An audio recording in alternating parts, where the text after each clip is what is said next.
ഇതിന് ഉദാഹരണം ഞാൻ പറയാം, ബാക്കി പറയുന്നതിന് ഒരു ഉദാഹരണം പറയാം. കോഴിക്കോട് മെഡിക്കൽ കോളേജിൽ 22-23 കൊല്ലം മുമ്പ് വർക്ക് ചെയ്ത ഗൈനക്കോളജിസ്റ്റ് ഞാനും കൂടെ ഒരു ദിവസം ഒരു വേദിയിൽ ഇപ്പൊ 1-2 വർഷം മുമ്പാണ് അദ്ദേഹം റിട്ടയർ ചെയ്തത്. അന്ന് തന്നെ റിട്ടയർ ചെയ്യാനായ ആളാണ്. അപ്പൊ 22 വർഷം മുമ്പ് റിട്ടയർ ചെയ്ത ആള് ഇപ്പോൾ എത്ര പ്രായം ഉണ്ടാവും? അപ്പൊ ഞാൻ ഇദ്ദേഹത്തോട് ചോദ്യം ചോദിച്ചു, ഇത് നമ്മളെല്ലാവരും ഒന്ന് അറിയണം. ഡോക്ടറോട് ചോദിച്ച ചോദ്യം ഇതാണ്, ഡോക്ടറെ അന്ന് ഒരു ഓപ്പറേഷൻ കഴിഞ്ഞിട്ട് ഒരു സ്ത്രീയുടെ വയറ്റിനകത്ത് കത്രിയായി പോയിട്ടുണ്ടല്ലോ, അതെങ്ങനെയാ സംഭവിച്ചത്? അപ്പൊ ഡോക്ടർ പറഞ്ഞു, സത്യം പറഞ്ഞു. പത്രത്തിൽ ഇദ്ദേഹത്തിന്റെ പേരാ വന്നത്, അതെനിക്ക് ഓർമ്മയുണ്ട്. അദ്ദേഹം പറഞ്ഞ സത്യം എന്താണെന്ന് അറിയാം. ഞാൻ അന്ന് രാവിലെ മെഡിക്കൽ കോളേജിൽ പുറപ്പെടുന്ന സമയത്ത് കാർ സ്റ്റാർട്ട് ചെയ്യുമ്പോൾ കാണാൻ എന്റെ ഭാര്യ ഓടി വരുന്നു വരാന്തയിലേക്ക്. അവിടെ ഡോക്ടർ വരികയാണ്, അടുത്ത ഹോസ്പിറ്റലിൽ ഡോക്ടറാണ്. വന്നിട്ട് പറഞ്ഞു, നിങ്ങൾ മടങ്ങി വരുമ്പോഴ് ഈ സാധനം വാങ്ങിക്കണം. അപ്പോഴ് ഞാൻ പറഞ്ഞു, അല്ല നമ്മൾ ഇന്നലെ ഷോപ്പിങ്ങിൽ പോയപ്പോഴേ ഈ പറഞ്ഞ സാധനം അവിടെ കണ്ടല്ലോ, ഇതെന്തേ ഉണ്ടാകുന്നത്? അവിടെ എടുക്കാമായിരുന്നല്ലോ എന്ന് പറഞ്ഞപ്പോഴ് അവള് പറയാണ്, ഞാൻ ഇപ്പോഴും പറഞ്ഞതുകൊണ്ട് കുഴപ്പമൊന്നുമില്ലല്ലോ, ഇന്നലെ എടുത്തില്ല, അത് ശരി തന്നെ. പക്ഷേ ഇപ്പോഴും ഞാൻ പറഞ്ഞപ്പോഴും അവള് പറഞ്ഞതോ, അവള് പറഞ്ഞത് പിന്നെ എനിക്ക് സഹിക്കാൻ പറ്റിയിട്ടില്ല. ഞാൻ ഡ്രൈവ് ചെയ്ത് കോളേജിലേക്ക് മെഡിക്കൽ കോളേജിലേക്ക് പോവുകയും ചെയ്തു. ഓപ്പറേഷൻ സക്സസ് ആയിരുന്നു, വളരെ സക്സസ് ആയിരുന്നു. പക്ഷേ ഓപ്പറേഷൻ കഴിയേണ്ട നിമിഷം പിന്നെ അവള് പറഞ്ഞ കാര്യം എനിക്ക് ഓർമ്മ വന്നു, മനസ്സിൽ ഓർമ്മ വന്നപ്പോ പിന്നെ ഈ എന്താണ് സിസ്റ്റേഴ്സ് അതൊന്നും ഓർമ്മയില്ല, അത് ആ ഭാഗമേ എനിക്ക് ചിന്തയില്ല. അങ്ങനെ എനിക്ക് എന്റെ ഡ്യൂട്ടി ശരിക്കും ചെയ്യാൻ കഴിഞ്ഞിട്ടില്ല. അപ്പൊ ഇവിടെ എന്താണ് നമ്മൾ അറിയേണ്ടത്? ഇപ്പോൾ ഇവർ ഈ വിദേശ പല ഫാക്കൽറ്റിയിലുള്ളവർ പറയുന്നത് സത്യമല്ലേ? മുഴുവൻ ശരിയല്ലെങ്കിൽ നമ്മുടെ ജോലി സ്ഥലത്ത് ശരിയാവില്ല എന്നുള്ളത് എത്ര കറക്റ്റാണ് അവരുടെ ആ നിഗമനം? ഇത് 22-23 വർഷം മുമ്പ് നടന്നൊരു സംഭവമാണ് ഞാൻ ഇപ്പൊ പറഞ്ഞത്. അപ്പോഴ് നമുക്ക് ഇനി ബാക്കി പറയാം, കുറച്ച് നിർത്താൻ പോവാം. ഇനി അടുത്ത് പറയുന്നത് എന്താണെന്ന് അറിയാം, പ്രിൻസിപ്പൽ പറഞ്ഞില്ല, മനസ്ഥിതി മാറ്റിയാൽ പരിസ്ഥിതി നമുക്ക് താനെ മാറും എന്ന് പറയും. അതാണ് ഏറ്റവും നല്ല റെമഡി. ഇതിനേക്കാൾ നല്ലൊരു റെമഡി വേറെ ഇല്ല. ആർക്കും ഇങ്ങനെ പരീക്ഷിക്കാം, ഒന്ന് പരീക്ഷിച്ചു നോക്കാം. എന്നിട്ട് കുട്ടികളുടെ മുന്നിൽ നിങ്ങൾക്ക് ആരാവാം? ധീരന്മാരാവാം. അല്ലെങ്കിൽ ഏത് പോലെ ഉണ്ടാവും അറിയാമോ? ഒരച്ഛൻ മകനോട് പറഞ്ഞു, മോനെ നമ്മുടെ ഈ നാൽക്കവലയില് ഒരു ക്ലബ് വന്നിട്ടുണ്ട്. എവിടെയാച്ചാ?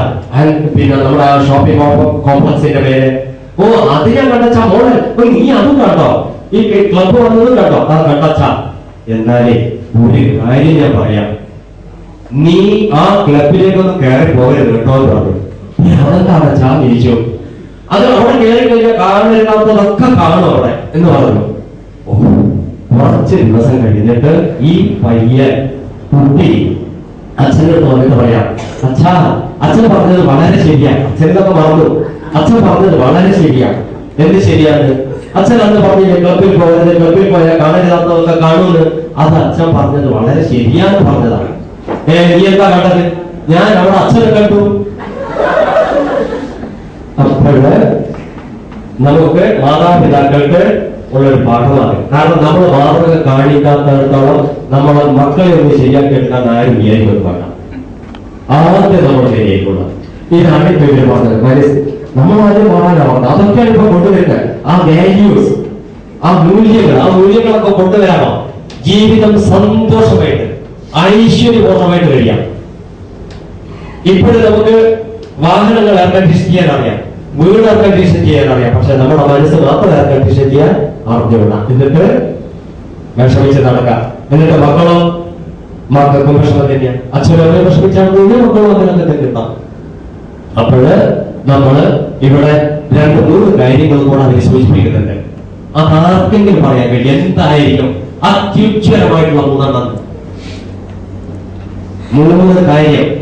അത് പറയുന്നത് നമ്മൾ ഈ കഷായം കുടിക്കുന്ന സമയത്ത് വൈദ്യന്മാർ പറയും പഥ്യം ആചരിക്കണമെന്ന് കേട്ടിട്ടുണ്ടാവും.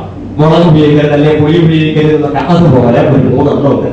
ആ 3 ഇതാണ്: ക്ഷമിക്കുക, വിനയം കൊണ്ടുവരിക. അവർ പറയുന്ന വിനയം ഏതാണെന്ന് പറയാം. പോയി എല്ലാവരുടെയും കാൽക്കുലല്ലേ വിനയം എന്ന് പറഞ്ഞു കഴിഞ്ഞാൽ അവര് ബ്രാക്കറ്റ് ഇട്ടിട്ടുണ്ട്. എന്താ ബ്രാക്കറ്റ് ഇട്ടെന്ന് വെച്ച് കഴിഞ്ഞാൽ ഞാൻ എന്ന ഭാവവും എന്റെ എന്ന ഭാവവും ഒന്നുകൊണ്ട് തുറക്കുക. അത് അത്ര അടിയൊന്നും വേണ്ട. നിങ്ങൾ പറഞ്ഞൊന്നും നമ്മളായത് അത്ര ക്യാബിന്മാരൊന്നും ആയിട്ടില്ലെന്ന്. ഞാനെന്ന ഭാവവും എന്റേതെന്ന ഭാവം ഓർക്കുക. മൂന്നാമത് പറഞ്ഞത് കാരുണ്യമൊക്കെ കാണിക്കണം മറ്റുള്ളവരോട്. നമ്മളേതായാലും കുറച്ച് സുഖമൊക്കെ ആയിട്ട് കഴിയുന്നുണ്ട്. ആ ത്യാഗ മനോഭാവം ഉണർത്തിയിട്ട് അതുകൂടി കൊണ്ടുവരിക. ഈ മൂല്യങ്ങള് നമ്മൾ ഈ പവിടത്തൊക്കെ വരാനൊന്നും കാത്തിരിക്കണ്ട. നമുക്ക് ഇതൊക്കെ പ്രാവർത്തികമാക്കാം. കാരണം ഇതൊക്കെ നമുക്കറിയാം, നമ്മുടെ നാട്ടിൽ പണ്ടേ ഉള്ളതാണ്. നമ്മളെ വീണ്ടും കേൾക്കുന്നു എന്നേ ഉള്ളൂ. അറിയാത്തത് എന്തെങ്കിലും പറഞ്ഞില്ല, ഒന്നും പറഞ്ഞിട്ടില്ല. പക്ഷേ ഇതിൽ ഏതെങ്കിലും ഒന്നെങ്കിലും പ്രാവർത്തികമാക്കിയ ആളുണ്ടെങ്കിൽ ഒന്ന് നോക്കുക. പറ്റിയതാണോ? ഞാനിപ്പോ അച്ഛത്തൊന്നും പറഞ്ഞിട്ടുണ്ട് ഇല്ല, സാരമില്ല. നിങ്ങളിപ്പോ യഥാർത്ഥത്തിൽ സത്യസന്ധന്മാരാണ്. അതാണ് എന്റെ തെളിവ്. നിങ്ങൾ ആരും കളവെന്ന് പറഞ്ഞില്ലല്ലോ. കാരണം ഇതിൽ ഒന്ന് തന്നെ പ്രാവർത്തികമാക്കണമെന്നുണ്ടെങ്കിൽ വളരെ വിഷമം തന്നെയാണ്. പക്ഷെ ആ വിഷമമുള്ളത് നേടിയാൽ ആരായിരിക്കും അറിയാം? അപ്പേരെങ്കിലും പറയാൻ പറ്റാം. ഈ വിഷമമുള്ളത് ഒരു മനുഷ്യൻ നേടിയാൽ അയാൾ ആരായിരിക്കും? ഇംഗ്ലീഷിലോ ഹിന്ദിയിലോ മലയാളത്തിലോ ഏത് ഉപയോഗം പറഞ്ഞാലും കുഴപ്പമൊന്നുമില്ല. ആരായിരിക്കും അവര്? ധീരൻ എന്നാ വിളിച്ചവരാ. ധീരൻ.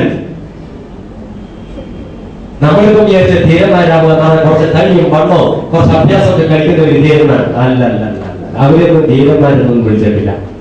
ഇതില് ഈ പറഞ്ഞ വാല്യൂസില് ഒരു 2-3 പ്രാവർത്തികമാക്കി കഴിഞ്ഞാൽ അയാൾ ധീരൻ തന്നെയാണ് ഈ ലോകത്തിൽ. ശരി, എല്ലാവർക്കും നന്മകൾ നേരുന്നു. എന്നെ ഇതിലേക്ക് വിളിച്ചതിന് എനിക്ക് വളരെ സന്തോഷം. First of all, let me thank you for inviting me for this get together.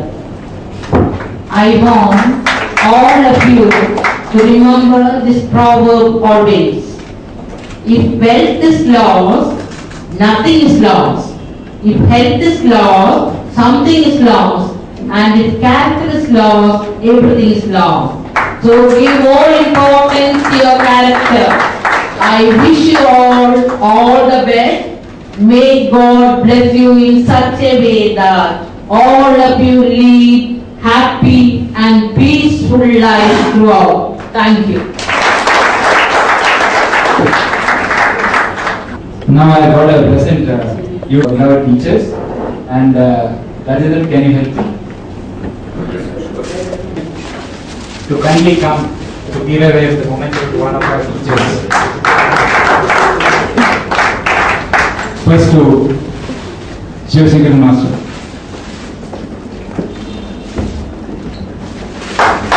Thank you.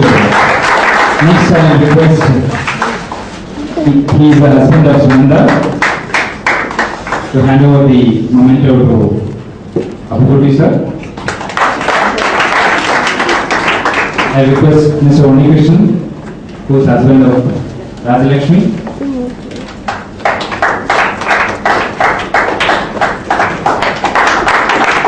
And I request Mr. Paulos to hand over the gift to Sitaram.